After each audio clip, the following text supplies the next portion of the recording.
Hello everybody and welcome to RPG Horror Stories. I've got a treat for you that I found by cleaning through my saved Reddit posts.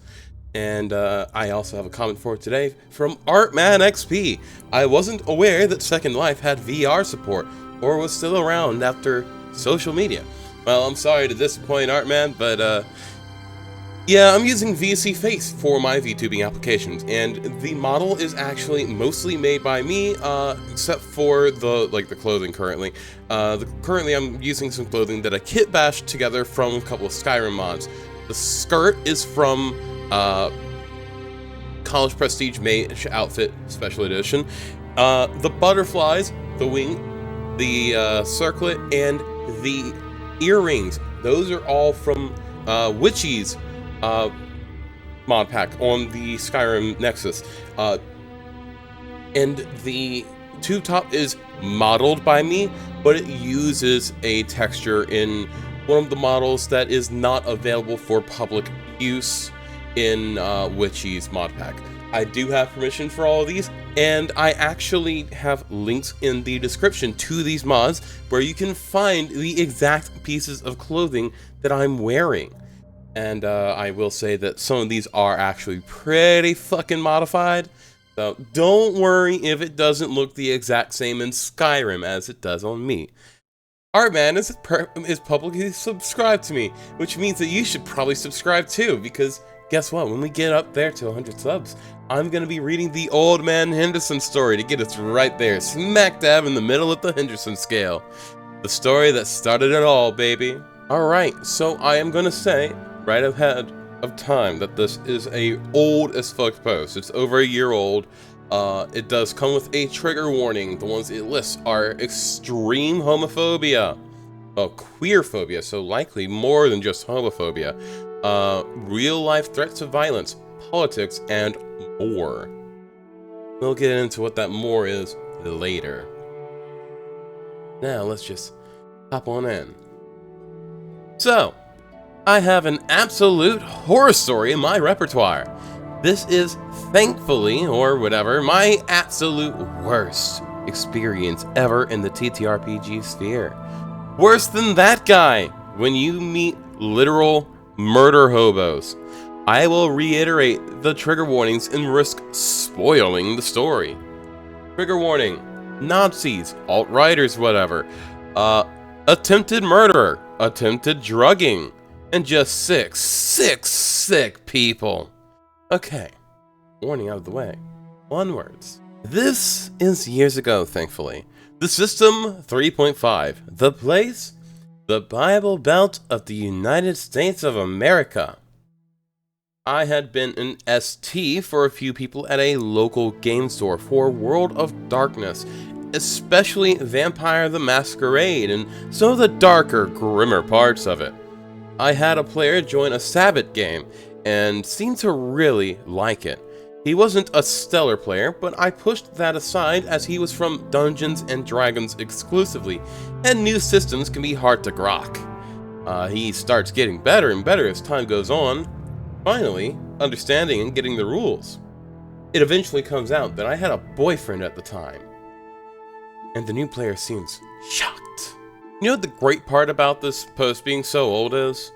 I don't fucking remember what it was all about, so I'm basically reading it all brand new again. But you're so masculine! You don't seem gay at all! I get this a lot, or used to, back when the societal standard of gay men were dainty flowers at best in media. I shrug, and the next game, new player doesn't show up. I figured that he was homophobic and just didn't want to come back to my table and cut my losses. 2 weeks later, he comes back, kind of awkward, but apologizes that he had been gone without warning, but some quote-unquote family stuff had come up. We had never traded messenger information, so this checks out to me. He's so sorry he put my game in some strain and even offers to help by inviting me to his place where we could do a game. His brother would run it. He asked if I liked D&D, and I said it was cool, depending on setting. We agreed on the time. Directions were given. It all seemed on the up and up. I was a forever ST at the time, and the idea of playing a game seemed cool.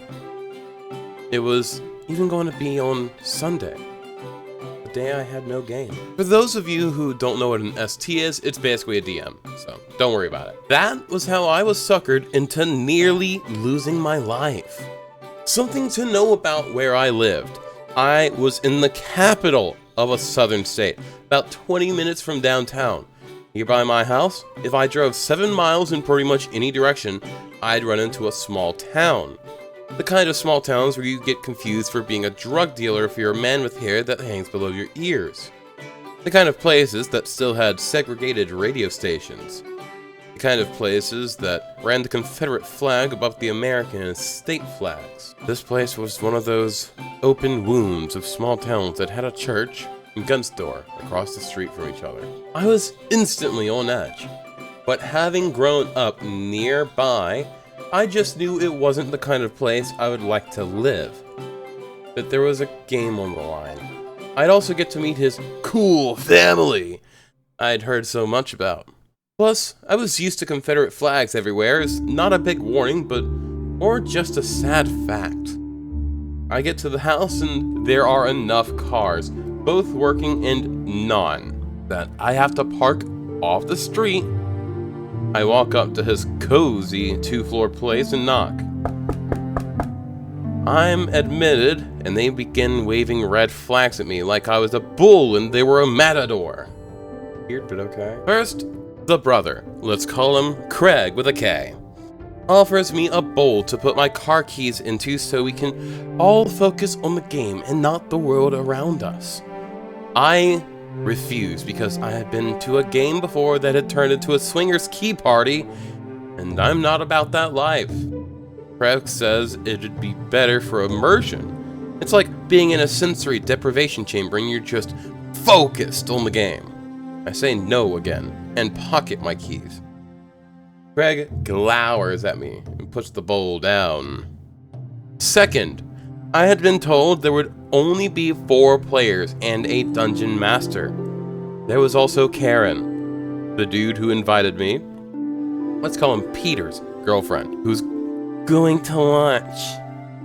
I ask if she wants to play instead, or maybe if she'd prefer to watch TV in another room, as I, personally, found sitting around and watching people play TTRPGs that I was not a part of boring, which Crit Roll proves me in a minority for, but hey. And Craig and Peter just smile and say, nah, she wouldn't miss this for anything. If you go to your DM's house and they ask for your keys, red flag. Get the fuck out of there. Third, they asked me to take off my shoes. This may not sound like a big deal, and it was the only red flag that I acquiesced to fully or without complaint. I was confused when they put my shoes in a nearby closet while everyone else's were by the door, but I was quickly told they had a dog that liked to chew shoes, so I let it go. 4. They have a glass of wine by my seat. Everyone else is drinking beer or scotch. I don't drink alcohol because one of my medications has an unfortunate side effect of giving me migraines if I drink around. Thankfully, a glass of wine. To be polite, I sip it, and it tastes foul. I don't like the taste of alcohol in any capacity anyway, but this was sharp, minty, and that's a sensation that I also despise. I didn't touch the wine again after my first sip. I'm fairly certain that there is a form of date rape drug that tastes minty. I'm not sure.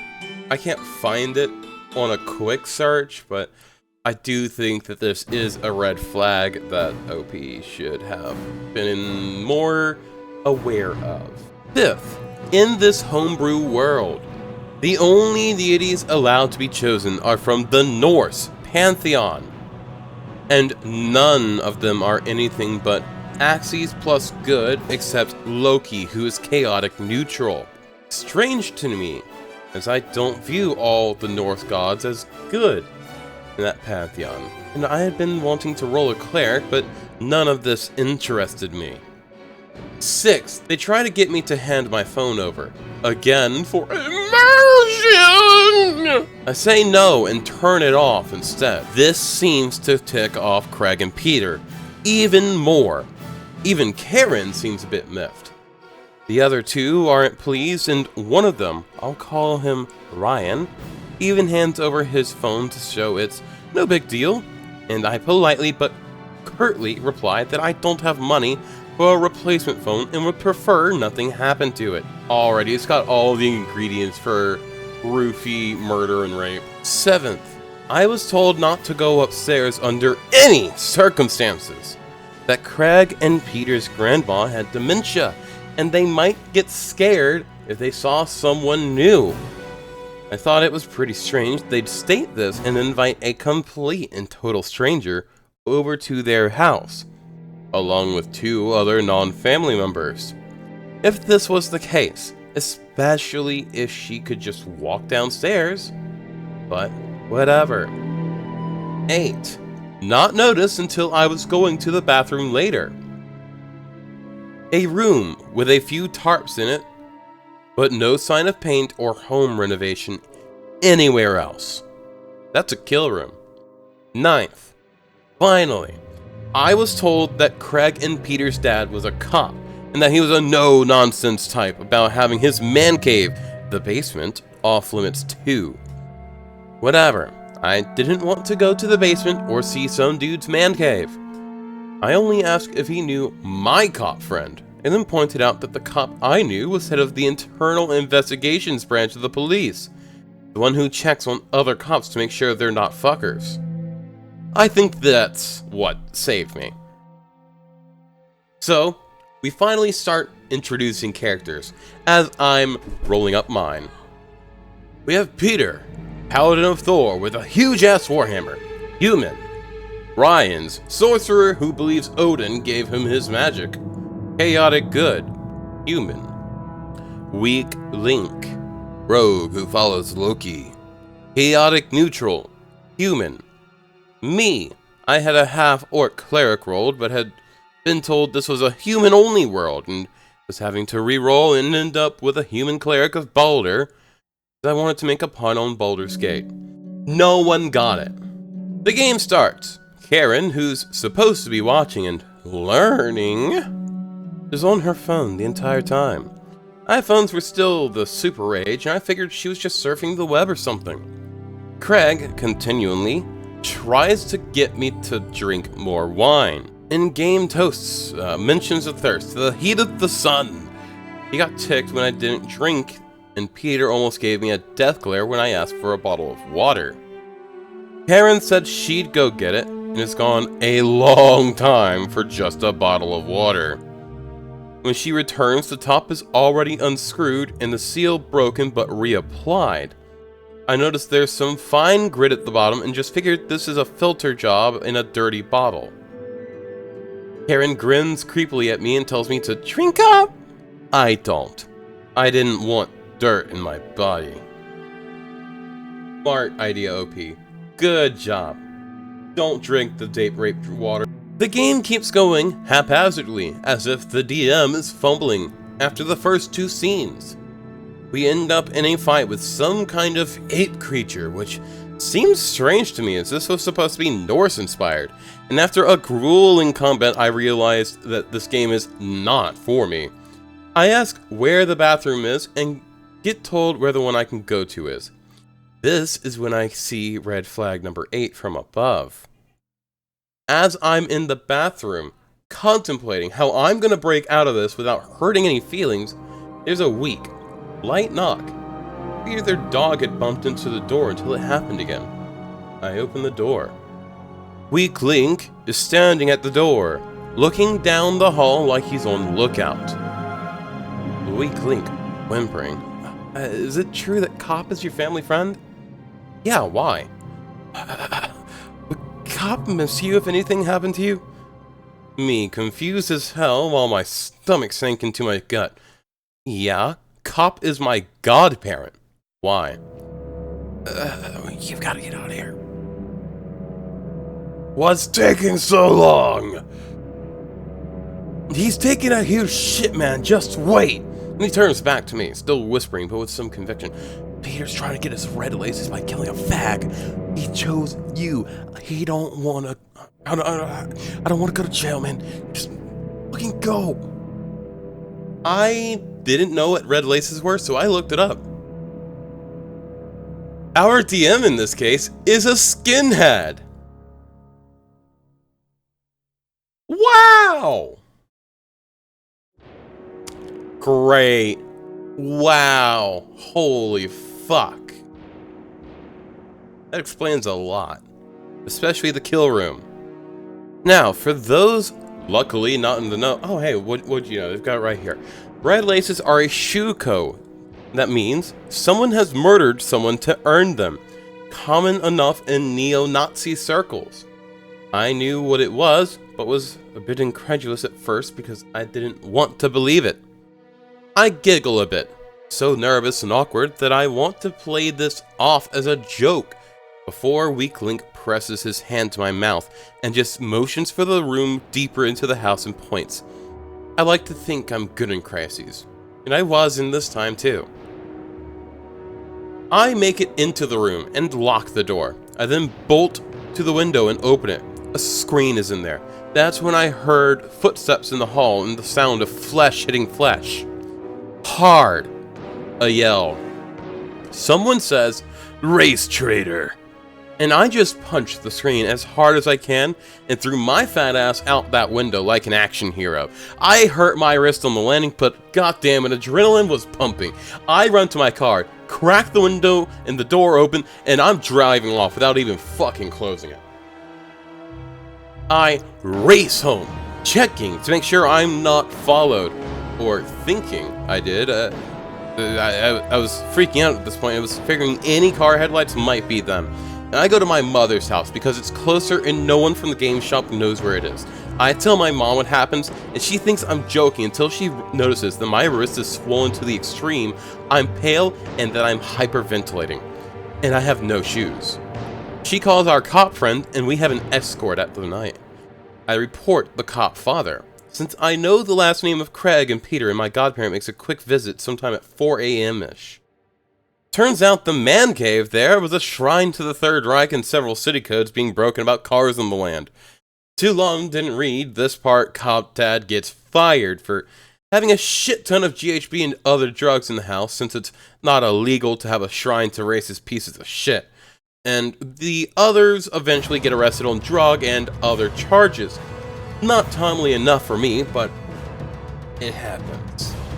This entire thing was traumatic for me. So traumatic that I will not go to anyone's houses for an IRL game without knowing them extremely well, and I prefer to game online. I still roleplay. I know TTRPGs don't breed this kind of behavior. This wasn't D&D's fault. This was not anyone's fault, but theirs and mine, for not being wise enough to notice all of these blatant red flags. And that's the story of how I left my shoes behind to save my behind. Yeah, there's certainly a lot going on in this story. There's too much to touch on, too much to talk about. I don't think I could even like TLDR this thing as much as I can, or as much as I want to. It's just a lot to take in. When you do notice, so like, if you notice a tarped up room and there's no construction going on, that's a kill room. That's something that a lot of neo-Nazis will have set up inside of their homes.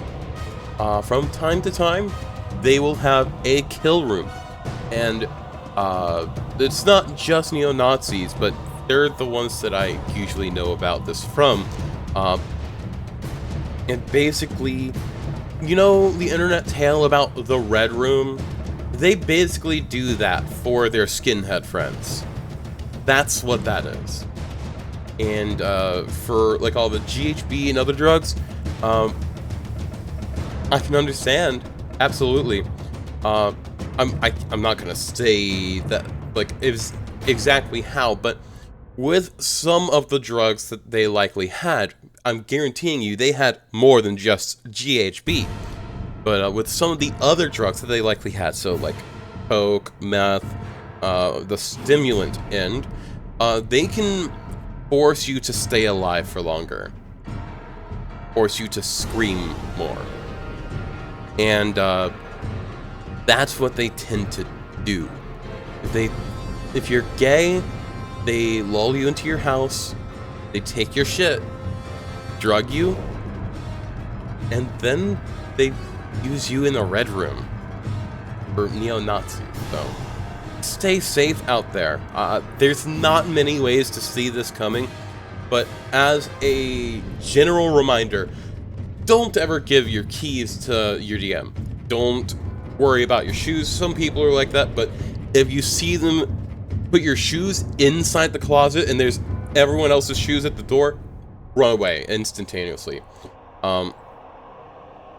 If your wine tastes off at the little slightest bit, chances are it's drugged. And that powder around the water bottle, that was GHB. 100% guarantee you. Just be safe out there. And definitely don't play in other people's games unless, I mean, like IRL at their house, unless you know them and you're their friend. Even then, I've seen some stories where friends have murdered other friends for their beliefs in neo-Nazism and shit like that, and it's really no good. That's all I have for today. Much love, stay sexy, and I will see you guys later. Some 7 Days to Die on Twitch. Bye-bye!